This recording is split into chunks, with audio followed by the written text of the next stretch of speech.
The tropical heat at WW2 Airfield hung heavy in the morning air.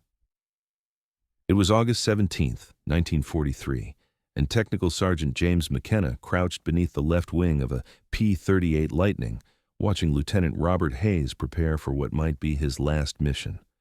The young pilot was 23 years old, farm kid from Iowa, with 6 combat missions under his belt and exactly 0 kills to his name. Not because Hayes was a bad pilot. He was competent, careful, followed every regulation in the book.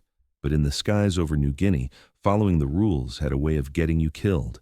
McKenna had been maintaining P-38s for 8 months now. He knew these aircraft like he knew his own hands. Twin-engine fighters with that distinctive twin-boom design, fast in a straight line, absolute beasts at high altitude. Gee, the Lightning could hit speeds of 400 miles per hour and climb to heights where the air got thin and cold. It was powerful, heavily armed with 450 caliber machine guns and a 20mm cannon all mounted in the nose, pointing straight ahead. No convergence issues like wing-mounted guns, just point and shoot. But power and speed meant nothing if you couldn't bring your guns to bear. And there was the problem. The Japanese had sent 18 Mitsubishi OE-6M0 fighters to intercept the morning patrol. Hayes would be flying straight into them. McKenna had watched this scene play out too many times before. Young pilots, confident and trained, climbing into their Lightnings with the sun glinting off the polished aluminum skin. Some came back. Too many didn't. The problem wasn't the aircraft itself. The P-38 was a marvel of engineering, designed by Lockheed's brilliant team under Clarence Kelly Johnson. It was the kind of airplane that should have dominated the Pacific skies, and in many ways it did. Its range was phenomenal, able to fly escort missions that would leave single-engine fighters stranded hundreds of miles from home. Its firepower was devastating. Its 2 Allison engines meant a pilot could limp home on one if the other took damage. For long overwater flights across the vast Pacific, that redundancy meant the difference between a nervous flight and a terrifying one. But the P-38 had one fatal flaw that was killing American pilots every single day. It couldn't turn with a 0. The Lightning's double edge. The P-38 Lightning was born from an ambitious specification issued by the Army Air Corps in 1937. They wanted a high-altitude interceptor, something that could climb faster and fly higher than anything in the sky. Lockheed's response was radical. Instead of a conventional single-engine design, they went with twin engines mounted in twin booms, with the cockpit and armament housed in a central nacelle between them. The counter-rotating propellers neutralized torque, making the aircraft remarkably stable. The tricycle landing gear was revolutionary for its time, making takeoffs and landings safer than the tail draggers most pilots were used to. When the prototype first flew in January 1939, it set a transcontinental speed record, crossing from California to New York in just over 7 hours. The Army was impressed. Orders started flowing. By the time America entered the war in December 1941, the Lightning was already seeing service, though not in the numbers needed. In the Pacific theater, the P-38 found its natural home. The vast distances played to its strengths. General George Kenney, commanding the 5th Air Force, was a huge proponent of the Lightning. He understood that in the Pacific, range wasn't just an advantage. It was survival. A pilot flying a P-38 knew that even hundreds of miles from base, even over open ocean full of sharks, he had 2 engines and the fuel capacity to make it home. That psychological edge mattered. A pilot who wasn't worried about running out of fuel or limping home on a failing engine could focus on the enemy. The Lightning's armament was concentrated in the nose, which meant devastating accuracy. Unlike fighters with wing-mounted guns that had to be harmonized to converge at a specific range, the P-38's weapons all pointed straight ahead. A pilot could fire from any distance and the bullets went where he aimed. For bomber escort, this was ideal. For ground attack, it was lethal. P-38s in the Southwest Pacific became feared ground attack aircraft, strafing Japanese airfields and shipping with murderous effectiveness. But aerial combat was different. In a dogfight, especially at low altitude, the Lightning's weight became a liability. Those twin engines, that sturdy construction, the heavy armament, they all added mass. And mass meant inertia. An aircraft that weighed 12,800 pounds empty fought physics every time it changed direction. The pilot could will the aircraft to roll, to turn, to reverse direction, but the airplane had to overcome its own momentum first. And in combat, that fraction of a second delay meant everything. The American doctrine recognized this limitation. The training manuals were clear. Don't turn with a zero. Don't try to outmaneuver them. Use your speed. Use your altitude. The tactic was called boom and zoom. Dive from altitude, build up tremendous speed, make one high-speed pass, fire your guns, then use that speed to climb back up before the enemy could react. Hit and run. Never get caught in a turning fight. It was sound doctrine based on the aircraft's real capabilities. The problem was that combat rarely cooperated with doctrine. The zero. Understanding the enemy. To understand what American pilots faced, you have to understand the Mitsubishi A-6M0. When it first appeared over China in 1940, Western intelligence dismissed the reports as exaggerations. There was a prevailing and arrogant assumption that Japanese aircraft were inferior copies of Western designs. The Japanese pilots lacked the skills of their Western counterparts. This racist underestimation would cost the Allies dearly in the first year of the Pacific War. The Zero was designed by Jiro Horikoshi and his team at Mitsubishi in response to a demanding Imperial Japanese Navy specification from 1937.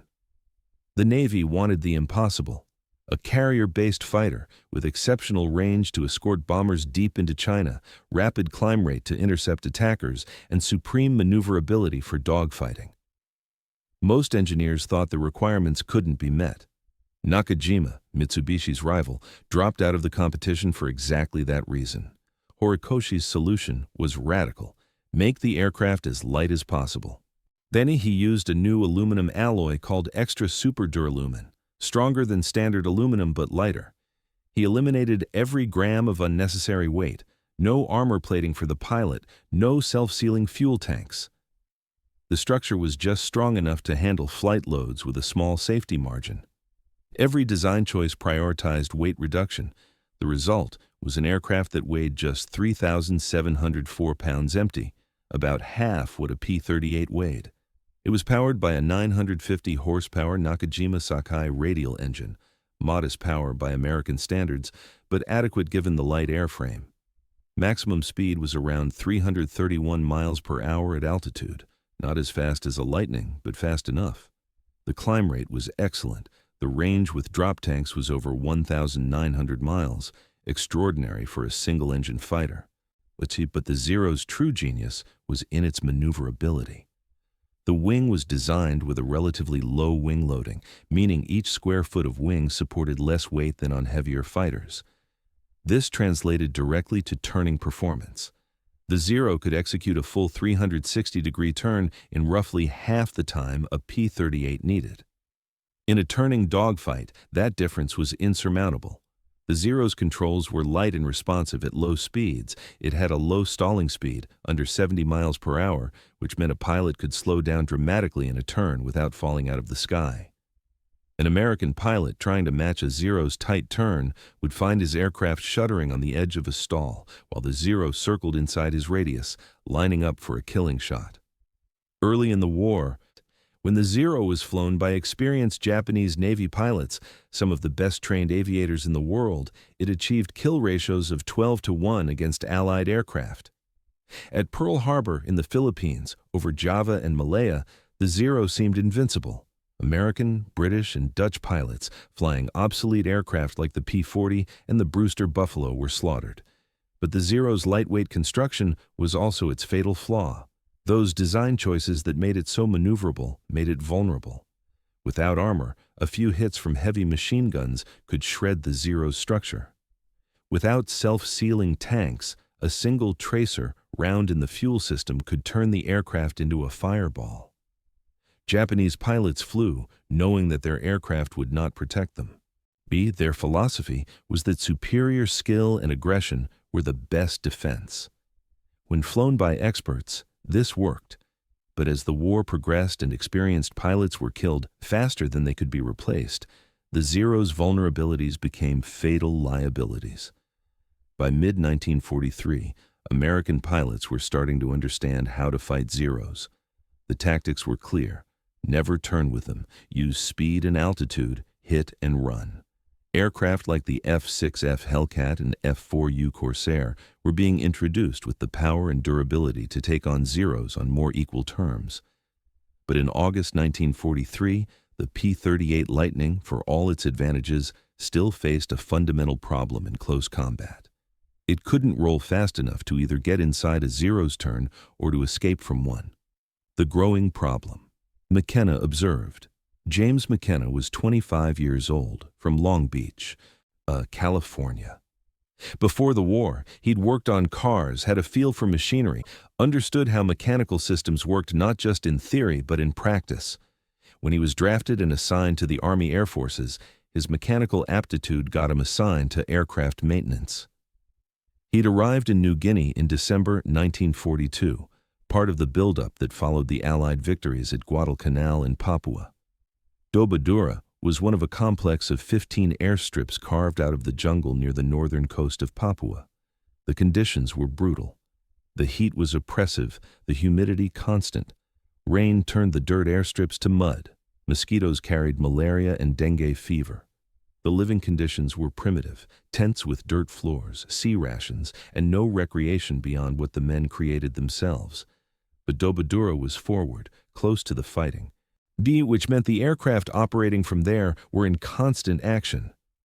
McKenna's job was to keep the P-38s flying. This meant daily inspections, repairs, replacement of damaged parts, engine maintenance, rigging flight controls, loading ammunition, patching bullet holes, and 1,000 other tasks. He got to know the aircraft intimately. He knew the sound a properly tuned engine made. He could feel when control cables were properly tensioned. He learned the quirks of individual aircraft, the ones that ran hot or cold, the ones with sticky controls or finicky electrical systems. But more than the aircraft, he got to know the pilots. That was unavoidable. When you worked on someone's aircraft, you saw them before every mission. They'd walk out for pre-flight, check their aircraft over, ask questions about any maintenance that had been done. While some were chatty, nervous energy before combat.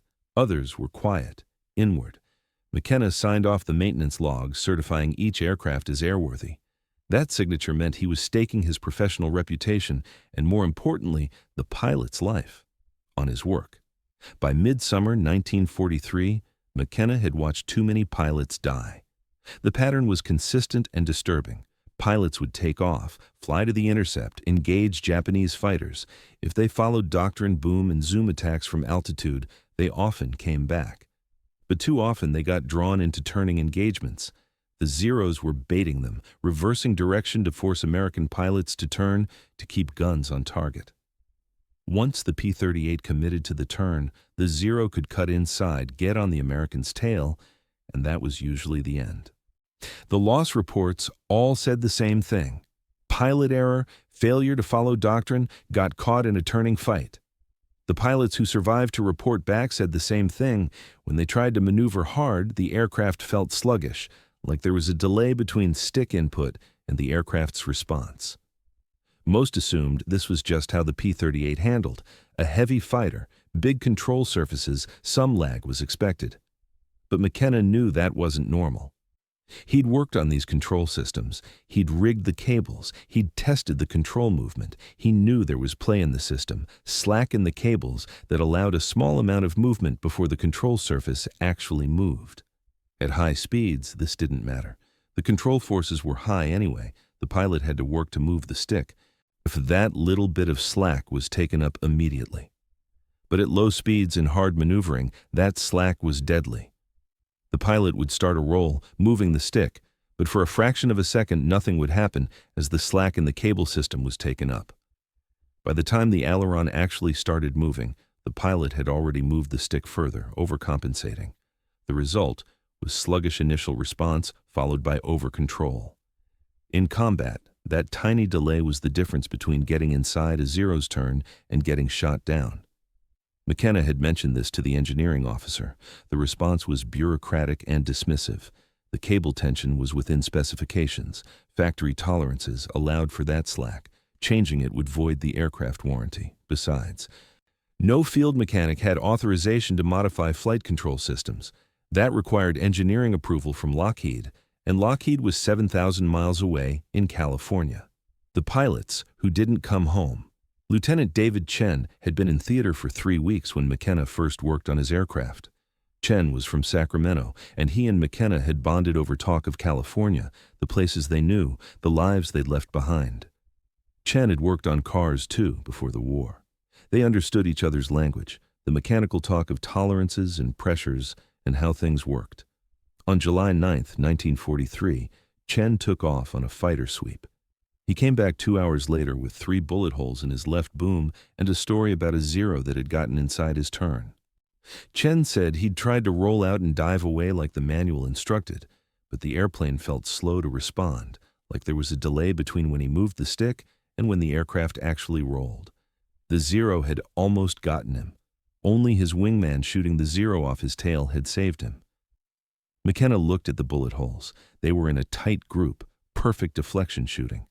The Zero pilot had led Chen perfectly, had anticipated exactly where Chen's airplane would be. That shouldn't have been possible if Chen had rolled hard and dove immediately, unless the airplane had delayed just long enough for the Zero to get the lead right. Chen's aircraft went back to depot for repairs. McKenna never saw him again. 3 weeks later, he heard Chen had been killed flying a different P-38 over Rabaul. Same story. Caught in a turning fight, couldn't roll out fast enough. Captain William Morrison was different. He was a flight leader, experienced, 11 kills. Morrison knew the P-38 inside and out, knew its limitations, flew smart. On August 3rd, Morrison's flight intercepted 8 Zeros at 12,000 feet over Oro Bay. Morrison got 1 Zero on the first pass, textbook boom and zoom. He came around for another run. 2 Zeros reversed on him. McKenna heard the radio traffic afterward from other pilots. Morrison tried to roll inverted and split S away, calling out that his controls felt mushy. The Zeros stayed with him through the maneuver, shot him down at 4,000 feet. Morrison's wingman said it looked like Morrison's airplane wasn't responding fast enough, like he was fighting the controls. Morrison died in the crash. His crew chief, G. Rodriguez, was a friend of McKenna's. Rodriguez was convinced something was wrong with Morrison's aircraft. After they recovered the wreckage, Rodriguez checked everything. Engine settings, control surface rigging, cable tensions, everything was within specification. Nothing wrong with the airplane, according to the inspection criteria. The official report said pilot error. Neither Rodriguez nor McKenna believed it. Morrison was too experienced, too skilled. If his controls felt mushy, if the aircraft wasn't responding, there was a reason. But the manual said the aircraft was fine, so officially, the problem was the pilot. By mid-August, McKenna had watched 17 pilots die. Some he knew well. Most he'd only met briefly while doing pre-flight checks. But he'd worked on all their aircraft, signed off their maintenance logs, watched them taxi out, watched them take off. Some came back, some didn't. The ones who came back told the same story. The P-38 felt slow to respond in hard maneuvering. Most pilots thought that was just how the airplane handled. But McKenna knew it wasn't normal. He knew exactly what was causing it. That tiny bit of slack in the control cables, 3/8 of an inch at full deflection, such a small amount within tolerance considered acceptable. But it was killing pilots. The technical reality. The P-38's aileron control system was mechanically simple but physically complex. The ailerons, the control surfaces on the outer trailing edge of each wing that controlled roll, were connected to the control wheel in the cockpit through a system of cables and pulleys. When the pilot turned the control wheel left or right, the cables pulled. The pulleys redirected the cable paths, and the ailerons moved, one up and one down, creating differential lift that rolled the aircraft. The cables ran through the twin booms, back to the tail section, then forward through more pulleys to the wing control surfaces. It was a long run, maybe 40 feet of cable from the cockpit to each aileron. The cables were steel, strong, but they could stretch slightly under load. The pulleys had bearings that could develop play over time. The connection points had small amounts of clearance to allow for thermal expansion and manufacturing tolerances. All of these small clearances added up. When the system was new and perfectly adjusted, the total slack might be 1/8 of an inch. After months of operation in tropical conditions, with cables stretching, bearings wearing, connections developing play, that slack increased. 1/4 inch, 3/8 of an inch, still within specification, still considered acceptable. But in dynamic maneuvering, that slack was catastrophic. When a pilot started a roll, the first motion of the control wheel took up the slack. The cables pulled tight, the clearances closed up, and only then did force start transmitting to the ailerons. For that first fraction of a second, nothing happened. The pilot was moving the controls, but the aircraft wasn't responding. At high speeds, this didn't matter much. The control forces were high anyway due to air loads on the ailerons. The pilot had to put significant force into the control wheel, and that force immediately took up the slack and started moving the ailerons. The delay was imperceptible. But at lower speeds in hard maneuvering, the control forces were much lighter. A pilot could move the control wheel quickly with little effort, and for that first instant, all that motion just took up slack. By the time the ailerons started moving, the pilot had already moved the control wheel much further than intended. Then, when the ailerons did start moving, they moved too much. The aircraft rolled faster than the pilot wanted, and the pilot had to reverse the input to stop the roll. The result was sluggish initial response, over-control, oscillation, and most critically, lost time. In combat against a zero, time was survival. If a P-38 pilot wanted to roll into a defensive break, every 1/10 of a second mattered. The zero pilot, seeing the P-38 start to roll, would adjust his aim, leading the target. If the P-38 rolled immediately, the zero's aim would be off. But if there was a delay, even 1/4 second, the zero pilot could adjust, could track the P-38's motion, could put his gun sight exactly where the P-38 would be. McKenna understood this because he'd felt it with his own hands. When he tested the control systems during maintenance, he could feel that slack. He could move the controls and feel the cables tighten before the ailerons moved. He'd learned to listen to the sound the cables made when he checked them. A properly tight cable had a specific tone when plucked, like a piano string. Loose cables sounded different, a lower pitch, less resonance. Every P-38 on the line had cables that sounded loose, within spec, but loose. He'd mentioned this to Rodriguez one evening after Morrison died. Rodriguez asked what could be done about it. McKenna said nothing official. But unofficially, when there was a solution, it just required breaking regulations that could get them both court-martialed. The night before, Hayes's request. On the evening of August 16th, Lieutenant Robert Hayes came to the maintenance area. This wasn't unusual. Pilots sometimes came by to check on their aircraft, to ask questions about maintenance work, to see what condition their plane was in. But Hayes had a specific question. "Sergeant McKenna, is there anything you can do to make the airplane roll faster?" "Anything at all?" McKenna looked at Hayes, really looked at him, saw the fear in his eyes, saw the desperation, saw a kid, because that's what Hayes was, just a kid who knew he was going to die if something didn't change. Hayes had been in New Guinea for 2 months, 6 combat missions, 0 kills. His 5th mission, he'd watched his wingman, Lieutenant Thomas Parker, died. Parker was 21, from Boston. They'd gone through training together. On August 14th, Parker got separated from the formation during a dogfight. 2 zeros got on his tail. Parker tried everything, rolled hard, reversed, tried to scissor. The zeros stayed with him through every maneuver. Hayes heard Parker on the radio calling for help, heard the panic in his voice, heard him say his airplane wasn't turning fast enough, heard the gunfire, heard Parker scream. Then nothing. Hayes didn't sleep that night, neither did most of the squadron. Parker's bed stayed empty. His personal effects got packed up and shipped home. His P-38 was written off as combat loss. The maintenance log noted no mechanical issues. The official cause was pilot error during defensive maneuvering, but Hayes knew it wasn't pilot error. Parker was a good pilot. If Parker said his airplane wasn't responding fast enough, Hayes believed him. And Hayes knew his own aircraft had the same problem. He'd felt it himself, that sluggish response when he tried to maneuver hard. He'd tried to convince himself it was just how the P-38 handled, that he needed to adapt, to anticipate, to compensate. But Hayes had a mission scheduled for the next morning. 18 zeros. He wasn't naive. He knew the odds. If his aircraft handled like it had been handling, if he got caught in a turning fight, he wouldn't come back. So he found McKenna and asked the question directly. "I don't care if it's regulation or not," Hayes said. "I just want a chance." McKenna told Hayes to come back in the morning. He'd see what he could do. The modification. Working alone. McKenna worked alone that night. The maintenance hangar was quiet after 2,300 hours. Most of the crew had gone to sleep. The only sounds were the distant rumble of generators and the buzz of insects against the overhead lights. The air smelled like engine oil and tropical humidity, a smell McKenna had come to associate with this place, this war, this strange life 7,000 miles from home. He pulled the inspection panel off Hayes's P-38's left boom. The metal was still warm from the day's sun. Inside, the aileron control cable ran through a series of pulleys toward the tail section.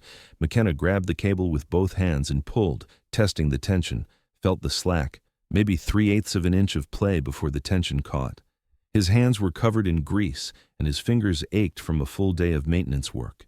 But he could feel that slack clearly. It was wrong. He knew it was wrong. The piano wire came from a salvaged P-38 that had ground-looped 2 weeks earlier. The aircraft was scrap, but McKenna had pulled useful parts before it went to the depot, including a 6-inch piece of high-tensile piano wire from the rudder trim system. He'd kept it in his tool bag without really knowing why. Now he knew. He sat on the hangar floor with the wire and a pair of pliers. The job was to bend it into a Z shape that could act as an inline tensioner. The wire was stiff, fought back against the pliers. His hand slipped twice, cutting his thumb on the second try. The blood made the wire slippery. He wiped it on his coveralls and kept working. Took him 8 minutes to get the bend right. The Z shape would add preload to the cable, would eliminate the slack. The physics was simple. By inserting the bent wire between the cable end and its connection point, he'd effectively shortened the cable run by just enough to remove the play while not over-tensioning the system. The force required was minimal, maybe 4/10 of a pound of additional tension. But that small amount would make the cable taut, would make the control response immediate. Installing it was harder. The space inside the boom was tight, maybe 18 inches wide. McKenna had to work with one hand while holding a flashlight with the other. The beam kept moving. Shadows jumped across the cable system. His shoulder wedged against the boom structure, the metal edge cutting into his arm. He could feel sweat running down his back despite the night air. He disconnected the cable at the pulley junction. His fingers fumbled with the clevis pin, dropped it. He sure heard it bounce somewhere in the boom. Spent 5 minutes feeling around in the dark until he found it. The whole time his heart was pounding. If the engineering officer found him doing unauthorized modifications to a flight control system, he'd face court-martial, possibly a dishonorable discharge, maybe prison time. But Hayes was going to die if McKenna didn't do something. Parker had died. Chen had died. Morrison had died. 17 pilots in total. How many more? How many more names added to the list of pilots lost due to pilot error when McKenna knew the real problem? He inserted the piano wire tensioner between the cable end and the pulley, reconnected the cable.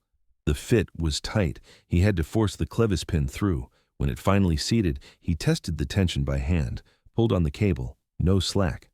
The control surface moved immediately. Perfect. McKenna replaced the inspection panel, cleaned up his tools, wiped the blood off the wire and his hands. He walked out of the hangar at 1:15. The tropical night was humid and still. Somewhere in the distance he heard aircraft engines, Japanese night raiders probably. The sound made his stomach clench. He'd just modified a flight control system without authorization, used a non-standard part, violated at least a dozen regulations. If the modification failed during flight, Hayes would crash and McKenna would be responsible for his death. But if it worked, Hayes might live. McKenna went to his bunk, didn't sleep, watched the ceiling until dawn. Hayes's mission. 7 minutes. that changed everything. At 0630, McKenna walked to the flight line. He watched the ground crew fuel and arm Hayes's aircraft, watched Hayes walk out for his pre-flight briefing, watched him climb into the cockpit. At 0742, Hayes took off. McKenna stood on the flight line and watched the P-38 climb into the morning sky, watched it join formation with 16 other aircraft, watched them head northwest toward Japanese airspace, and then all he could do was wait. The engagement started at 0814. Hayes's flight of 4 P-38s intercepted 9 Zeros at 13,000 feet over the Huon Gulf. The morning sun was behind them, perfect setup for a diving attack. Hayes was flying number 3 position. His element leader called out the bounce. They rolled in. Hayes picked a 0 at the back of the formation, dove from altitude, built speed to 380 miles per hour. The 0 grew larger in his gun sight. Hayes could see the painted rising sun on the fuselage, could see the pilot's head in the canopy. He pressed the trigger. The 450 caliber machine guns and single 20mm cannon hammered. Tracers reached out. Most missed. A few hits sparked off the 0's wing. Not enough. The 0 snap-rolled right and dove. Hayes rolled to follow, and that's when he felt it. The airplane responded instantly. No delay, no lag. The stick moved and the aircraft rolled immediately. Hayes had never felt his P-38 move like that. It was like the airplane had been waiting for his command and executed it the moment he gave it. He rolled 90 degrees in what felt like half the normal time, got his nose down. The 0 was right there in his sight picture. He fired again, 3-second burst. The rounds walked up the 0's fuselage from tail to cockpit. The 0's engine exploded. Pieces flew off. The aircraft rolled inverted and fell toward the jungle below, trailing black smoke. Hayes's first kill. But there was no time to celebrate. His wingman called out 0's diving from above. Hayes looked up, saw 3 of them coming down in a shallow dive. They'd seen him shoot down their friend. Now they wanted revenge. Hayes shoved the throttles forward, started to climb. But the 0's were faster in the dive. They'd be on him in seconds. His only option was to reverse and fight. Every instinct screamed at him to keep climbing, keep running. That was the doctrine. But doctrine meant dying today. He rolled hard left, pulled. The P-38 snapped around like nothing he'd ever experienced. The nose came through the horizon. He saw the lead 0. It was turning to follow him, but hadn't expected Hayes to reverse that fast. The 0 was in a bad position, exposed. Hayes pulled lead, fired, hit the 0 in the left wing root. The wing folded. The 0 tumbled. 2 kills in 30 seconds.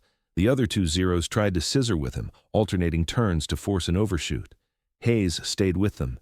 Every time they reversed direction, his P-38 snapped into the turn instantly. No delay, no fighting the controls. The airplane did exactly what he wanted the moment he wanted it. 1 0 made a mistake, reversed too hard, bled too much speed. Hayes got inside his turn. Close range, maybe 200 feet. He fired. Couldn't miss. The 0 came apart. Pieces of aircraft fell past Hayes's canopy. He felt the P-38 shudder as debris hit his right boom. 3 kills. The 4th 0 ran. Hayes didn't chase. He was low on fuel and ammunition. He climbed back to altitude, reformed with what was left of his flight. They headed home. The entire engagement lasted 7 minutes. When Hayes landed at Dobodura at 0903, McKenna was waiting on the flight line. Hayes shut down the engines, climbed out of the cockpit. His hands were shaking. His flight suit was soaked with sweat. He walked straight to McKenna and said 2 words. It worked. Word spreads through the squadrons. What neither Hayes nor McKenna realized was that 6 other pilots had watched the engagement from altitude. Captain Frank Mitchell saw the entire fight from 15,000 feet. Mitchell was a flight leader in the 475th Fighter Group, one of the elite P-38 units in the Pacific. But he'd been watching Hayes' element engage the 0's below when he noticed something unusual. Hayes' P-38 was rolling faster than any Lightning Mitchell had ever seen. The aircraft snapped through maneuvers like it weighed half what it should. Mitchell knew every pilot in the theater, knew their skill levels. Hayes was good, but not exceptional. Something was different about his airplane. After landing, Mitchell found Hayes in the debriefing room. Hayes was still amped up on adrenaline, hands shaking as he filled out the combat report. 3 confirmed kills. Mitchell asked him what was different. Hayes said he didn't know. His airplane just responded better today, faster. Mitchell asked if maintenance had done anything to the aircraft. Hayes said he should talk to Technical Sergeant McKenna. Mitchell found McKenna in the maintenance area 2 hours later. McKenna was working on a different P-38, hands black with grease, coveralls stained with hydraulic fluid. Mitchell asked him directly, "What did you do to Hayes's airplane?" McKenna looked at him for a long moment, then told him. The piano wire tensioner, the cable modification, the unauthorized change to the flight control system. Mitchell listened without interrupting. When McKenna finished, Mitchell asked if he could do the same modification to his aircraft. McKenna said yes, but Mitchell had to understand the risks. The modification wasn't approved, wasn't tested. If something went wrong, both of them would face charges. Mitchell said he didn't care. He'd lost 4 pilots in his flight in the past month, all caught in turning fights they couldn't escape. And if there was something that could help them survive, he wanted it. Regulations could wait. That evening, McKenna modified Mitchell's P-38. Same piano wire tensioner, same installation method. Mitchell flew it the next morning, came back raving about the improvement. The airplane rolled like a fighter instead of a truck, he told his wingman. The wingman told McKenna he wanted the modification too. By August 20th, McKenna had modified 9 aircraft. Word spread through the squadron like wildfire. Pilots started asking their crew chiefs if they'd heard about the cable modification. Some crew chiefs refused, said it was against regulations. Others were willing to try. McKenna showed them how. Cut the piano wire, bend it into a Z shape, install it as an inline tensioner. Takes 8 minutes, changes everything. The modifications spread pilot to pilot, mechanic to mechanic. No official documentation, no engineering approval, just whispered conversations in the ready room and maintenance area. Hayes shot down 2 more zeros on August 22nd using the modified controls. Mitchell got 3 on August 25th. Other pilots started coming back from missions with kills. The statistics were impossible to ignore. Lieutenant James Watkins was a crew chief with the 49th Fighter Group stationed at Guisap. He heard about the modification from a pilot who transferred from WW2. Watkins was skeptical, but he tried it on 1 aircraft. The pilot came back from the next mission with his first kill after 8 weeks of combat. Watkins modified 4 more aircraft. Other crew chiefs in the 49th started doing it too. By early September, maybe 40 P-38s in New Guinea had the modification. The engineering officer at WW2 noticed something was different but couldn't figure out what. Control cable tensions checked out during inspections because the crew chiefs removed the tensioners before inspections and reinstalled them afterward. The pilots knew, the mechanics knew. Nobody told the officers. The Japanese notice. Japanese fighter pilots first reported the change in late August. Flight reports from the 11th Air Fleet mentioned that American P-38s were maneuvering more aggressively, rolling faster into turns, reversing direction more quickly. The reports noted that tactics which had worked reliably for months were suddenly failing. Lieutenant Commander Saburo Sakai was one of Japan's top aces with 64 confirmed kills. He'd been fighting American pilots since Pearl Harbor. On September 3, 1943, Sakai engaged a P-38 over Wewak. He used his standard tactic, draw the American into a turning fight, wait for the P-38 to begin its roll, then snap his turn back the opposite direction to get inside the American's turning radius. Except the P-38 reversed with him. Sakai had executed this maneuver dozens of times. He knew exactly how long it took a P-38 to roll, knew the timing perfectly. But this P-38 rolled faster than it should have. Sakai barely avoided a head-on collision. The American got guns on him. Sakai had to dive away. He returned to base confused and frustrated. Other experienced Japanese pilots reported similar encounters. The Americans weren't flying differently. They were still using the same tactics, but their aircraft were responding faster. Fractionally, but enough to matter. Enough to disrupt the timing that Japanese pilots had learned to exploit. Japanese intelligence tried to determine what had changed. They examined wreckage from downed P-38s, found no obvious modifications. The aircraft looked identical to the ones they'd been fighting for months. The engines were the same. The armament was the same. Nothing visible had changed. What they didn't know was that the change was hidden inside the boom. A 6-inch piece of piano wire that looked like original equipment if you didn't know what you were looking for. Even if they'd found it, they might not have understood its purpose. It wasn't a new weapon system, wasn't a new engine, just a minor modification to control cable tension. But that minor modification was killing their pilots. By mid-September, the Japanese pilots were losing aircraft to P-38s at rates they hadn't seen since early in the war. The psychological impact was significant. For 2 years, Zero pilots had owned the sky in turning fights.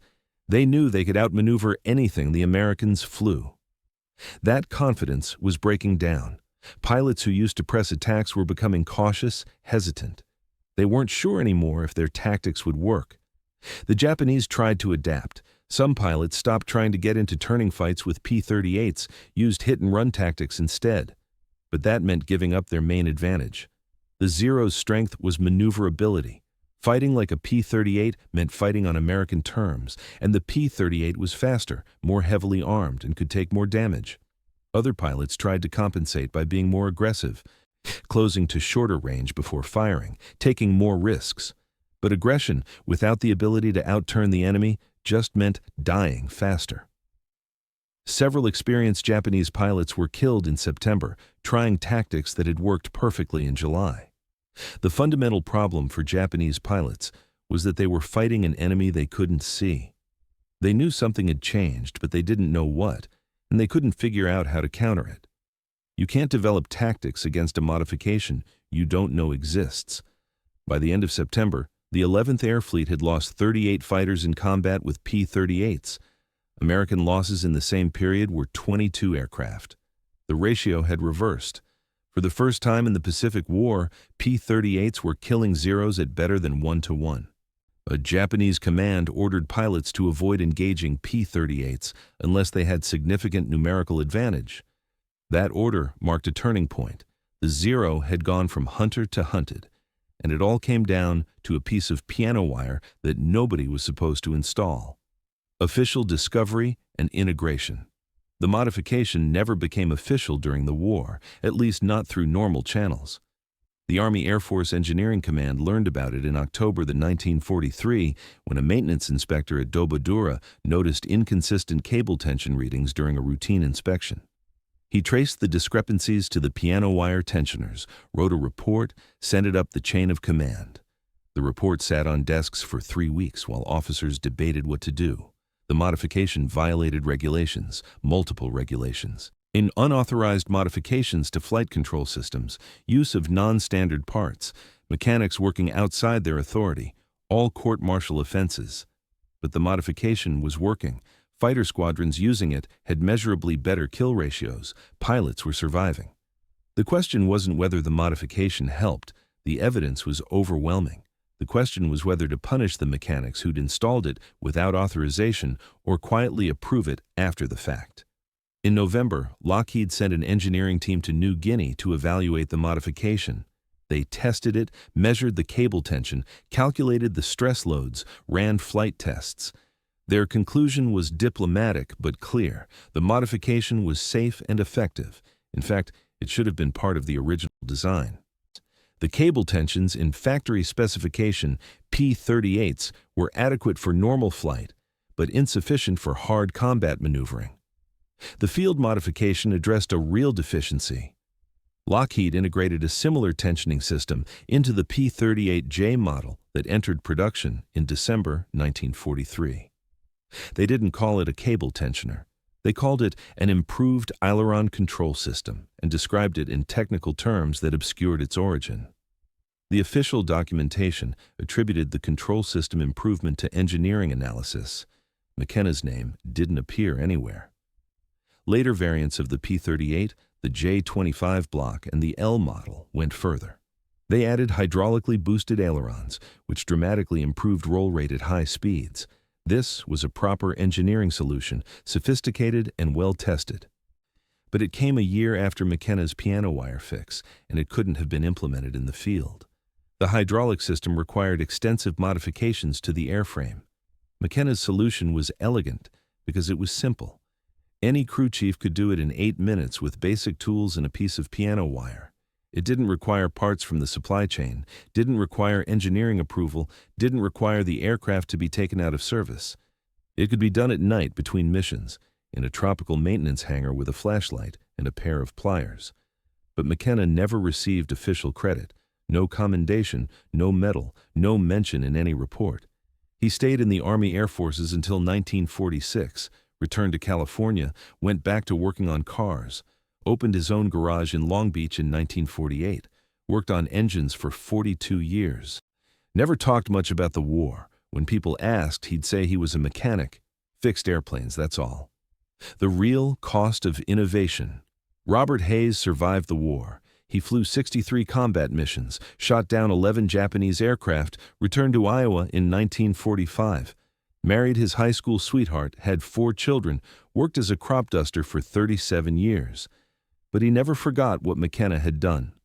Every year on August 17th, the anniversary of that first mission with the modified controls, Hayes called McKenna to thank him for saving his life.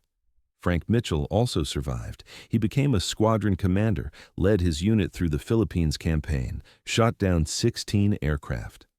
After the war, he stayed in the Air Force, retired as a colonel in 1963. He told the story of McKenna's modification to every young maintenance officer he supervised. Made sure they understood that sometimes the best solutions come from enlisted mechanics who see problems the engineers miss. In 1991, a military historian researching P-38 modifications found references to the piano wire tensioner and maintenance logs from New Guinea. The historian tracked down McKenna through veteran registries.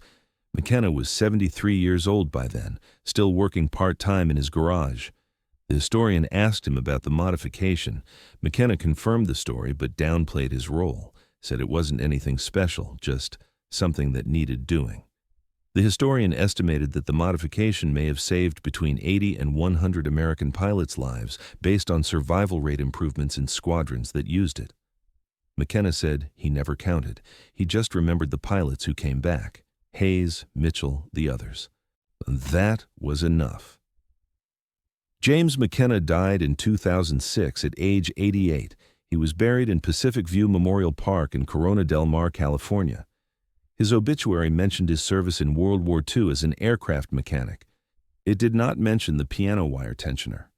Did not mention that he'd changed how American fighters flew. Did not mention that he'd broken regulations to save lives. His garage in Long Beach changed hands years ago. But in the back office, there's still a faded photograph on the wall. A young mechanic in coveralls standing next to a P-38 Lightning. The date written on the back is August 1943, New Guinea. That's how innovation actually happens in war. Not always through official channels or engineering committees. Sometimes through sergeants and mechanics who see problems, find solutions, and don't wait for permission to save lives. They work at night in tropical hangars with hand tools and salvaged parts, knowing that if they're wrong, they'll face court-martial. But knowing that if they're right, pilots will come home. The engineering solution eventually came. Lockheed's hydraulically boosted ailerons in late-model P-38s were superior in every way. Properly designed, thoroughly tested, fully documented. But they came too late for the pilots who died in the summer of 1943 because their aircraft couldn't roll fast enough to escape a Zero's guns. McKenna's piano wire couldn't save those pilots, but it saved the ones who came after. Sometimes that's the best you can do. War creates impossible situations and demands immediate solutions. The official system, with its regulations and procedures and proper channels, exists for good reasons. But the official system moves slowly, especially when it's 7,000 miles away from the problem. The men on the ground, the mechanics and the pilots, they don't have the luxury of waiting for proper solutions. They improvise, they adapt, they take risks. McKenna's modification was dangerous. If the piano wire had failed, if it had come loose or broken under load, the control cable could have jammed. The pilot would have lost aileron control, the aircraft would have rolled uncontrollably, and the pilot would have died. McKenna knew this risk. He took it anyway because the alternative was watching more pilots die for certain. That kind of decision, made alone in a maintenance hangar at 1 in the morning, carries a weight that official recognition can never fully acknowledge. Hayes understood it, which is why he called every year. Mitchell understood it, which is why he told the story. But most people never knew. The modification became part of the P-38's evolution, absorbed into the official history as an engineering improvement, the human element erased. So if you found this story as compelling as we did, please take a moment to like this video. It helps us share more forgotten stories from the Second World War. Subscribe to stay connected with these untold histories. Each one matters, each one deserves to be remembered, and we'd love to hear from you. Leave a comment below telling us where you're watching from, or if you have family stories of unsung heroes who made a difference in their own way. Our community spans the globe, from Texas to Tasmania, from veterans to history enthusiasts. You're part of something special here. Thank you for watching. And thank you for keeping these stories alive.